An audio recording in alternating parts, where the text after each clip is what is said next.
This is Joe again with another review. For the sake of this video, we'll be discussing the 1992 film Hoffa, starring Jack Nicholson and Danny DeVito, who also, in case of Danny DeVito, he also directed this film as well. And the reason why he got to direct this film and star in it is because it was Danny DeVito's production company, I think it was like Jersey Films, produced this film. Of course, there was a little bit of controversy with Hoffa, and I'm going to get into it. Of course, I'm going to eventually get into that. But of course, the main plot of Hoffa is, of course, Jack Nicholson does play the title character, does play Jimmy Hoffa, who was the president of the Teamsters. This movie is based on his career in the Teamsters. It doesn't start off his early career or how he got involved in the Teamsters to begin with. That would have been interesting to see. But if they did that, it would probably be an hour longer than it is. It already is a 2-hour, 20-minute film. So if they put in all the fact of how Hoffa got involved with the Teamsters to begin with, and then follow his entire career with the Teamsters, that would be interesting to see. But it doesn't start off with that. Now, this movie does have, the majority of this film, I should say, is in flashbacks. And the movie does start off with Jack Nicholson and Danny DeVito sitting in the car. There's Jimmy Hoffa and another guy named Bobby. I should also mention one of the controversial parts of this film is the fact that Danny DeVito's character was totally fictional. There was no such person as Danny DeVito's character. Bobby, I forgot his last name. It was like Bobby something. I forgot what his last name was. Was character's last name, but his character did not actually exist. It was a made-up character. So right away, this film was criticized just for that. And when most of the plot is in flashbacks detailing Jimmy Hoffa's life, like I said, while Jimmy Hoffa and this guy Bobby were sitting in the car outside of a diner in Jersey someplace, waiting to meet a contact they were meeting with. And they had a supposed meeting in this diner, and they were waiting. Most of the time, Jimmy Hoffa was sitting in the car outside most of the time, with the Bobby character, Danny DeVito character, constantly going in and out of this diner, ordering coffee or calling on the payphone, saying, "Hey, where the hell are you? You know, where is this guy we're supposed to meet? Where is this guy? We're waiting here for 4 hours. Where the hell is this guy?" And well, and it was interspersed with various flashbacks on Jimmy Hoffa's career in the Teamsters and how he eventually got elected president, like the head of the local Teamsters union, and eventually the international president of the Teamsters. And he, grew in power with the Teamsters, and how he established how recruit guys from the union, which was most of the flashbacks, at least the early part of the flashbacks, was how Hoffa was trying to recruit guys for the Teamsters. That was the majority of the beginning part of the film, in terms of the flashback scenes. And then he eventually got into the team, being elected president, or the international president, I should say, of the Teamsters. And then, of course, all the investigations going into, started by Bobby Kennedy when he was the Attorney General, and then of course eventually Senator of from New York, and checking out the Teamsters, corruption in the unions, mostly with Jimmy Hoffa. They thought, Jimmy Hoffa's crooked, and all this stuff, which he was. You just see how he finagled some of the funds and the pensions money and all that type of thing, and all the loans that were going out to members of the Teamsters. So eventually, Jimmy Hoffa does go to jail for several years, and the Danny DeVito character, the fictional character, was in jail for like 2 or 3 years, and meanwhile it's been like 10 years, and like about 5-6 years later, Jimmy Hoffa was still in jail. So Jimmy's wife was trying to get him out, saying, "Look, he should be out of jail already. Everybody else is out of jail who went to prison for the Teamsters, except for Jimmy. He should be released." And he eventually got released on the condition that he resigned from the Teamsters, didn't have anything to do with them, and of course Jimmy went nuts, and while that's going on, that's when you had the infamous meeting at the diner, and well, they kind of fictionalized. I think they kind of fictionalized it at the in the movie, what happened at the diner, because it's still to this day it's still not unclear as to what actually physically happened at this diner, and it's one of the great, and I'm surprised that Unsolved Mysteries didn't do a story on this.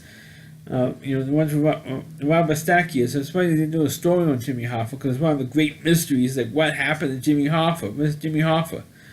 And of course, what does happen at the end is that there was this young guy at the diner that Danny DeVito runs into as he's talking on the phone, and the guy is also a Teamster member, and he's running for repair work on his truck. Like his axle broke or something.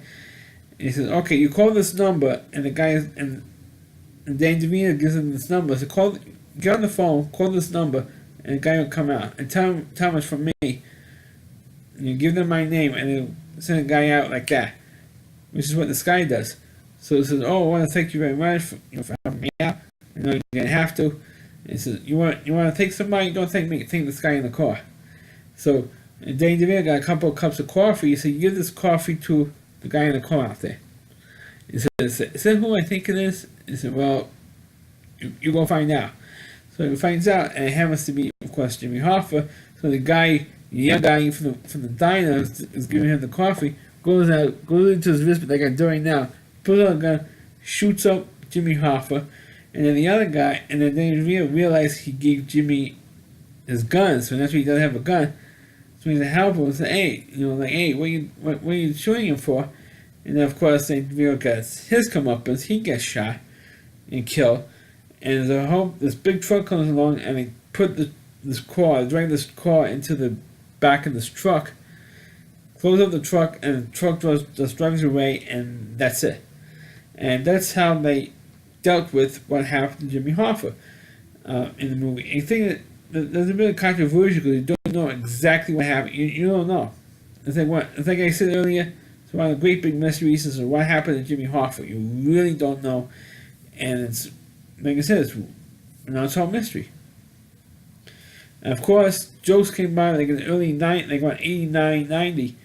Rumor came out, or the story or the rumor came out that Jimmy Hoffa's body was buried in the end zone at Giant Stadium. Of course, at that time, Giant Stadium was being built then. Was being built then at the time that Jimmy Hoffa went missing in 1975. Of course, Giant Stadium opened to I think later on in 75 or 76 when Giant Stadium opened. I think in 76. So Giant Stadium was being built then. Long story short, and apparently these guys were involved with the mob or the mafia, and they buried him. And where they became one of the end zones in Giant Stadium. So of course, when MetLife Stadium was built, the newest stadium, MetLife, was built and opened, Giant Stadium was being torn down. Or the last season of Giant Stadium, the stadium was being torn down after the last season. The Jets and Giants played in there, and so they were tearing the stadium down. And they had the perfect opportunity to look in the end zone to find out if Jimmy Hoffa was actually buried there. Because it was one of the big, rumors and stories. What happened to Jimmy Hoffa was he was buried in the end zone, Giant Stadium, right? Well, guess what? They never even bothered to look. Because they looked when they told us saying that. I said, "Dad, they didn't look. They did not look to see if it was actually buried in one of the end zones in Giant Stadium. They never even bothered looking." And he says, "Serious?" I said, "Yeah, I'm serious." They never bothered looking. So that's one of the rumors. Nobody knows what the hell what happened to Jimmy Hoffa. Nobody even knows what happened. Nobody's come forward to say anything. Nobody snitched on the killer or killers of Jimmy Hoffa. because it's safe to say now, after over 40 years, that Jimmy Hoffa is dead. I mean, but no one knows what really happened. But they kind of fictionalized Danny DeVito did, because like I said earlier, he directed this movie. They fictionalized what happened in the end, because and it's all speculation what actually happened in that diner. The only thing that people know about was that he was physically at that diner waiting to meet somebody. And the thing was, the person never physically showed up, and nobody knows exactly what happened. But in terms of the movie, I thought the movie was quite good. I mean, the performances from Jack Nicholson was very, very good. He kind of looks like Jimmy Hoffa. It was kind of made up to look like Jimmy Hoffa. And I think it was also the year where Jack Nicholson was nominated for 2 movies. For this one, and for A Few Good Men. I think A Few Good Men was nominated for supporting actor, and Jimmy Hoffa, he was nominated for best actor, but he didn't win an Oscar for either role. But he was very, very good in this thing. And Danny DeVito was also good in it. I think he was also nominated for director, and it was the only. I think this was the only movie that Danny DeVito actually directed. But to the film, I thought the film was quite good, despite those problems that I mentioned already. But the Danny DeVito's character was fictional. It was also a fictionalized version of what actually happened at the diner at the end of the film. But the film is pretty good film. I thought it kind of like rushed through the whole Bobby Kennedy part of the film.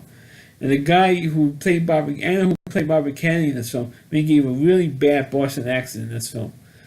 But for the movie itself, it's pretty damn good film. One of the best films that came out in 1992, and one of the few good movies that came out in 1992. But this film does tell the life of Jimmy Hoffa the best they could, the best that Danny DeVito could, even though his character is fictionalized, and so is the ending a little bit. So that's my review of the movie Hoffa. Please click on the video, please rate it. Please subscribe to my channel, please forward this video on your Facebook pages. You can check out all my reviews and on my YouTube channel about RallyC.com. It's all with WDY, and that's C.com. On the homepage is Rally Reviewer, Christy Moore, and please check out all of his videos on his website. Thanks for watching. Catch you next time.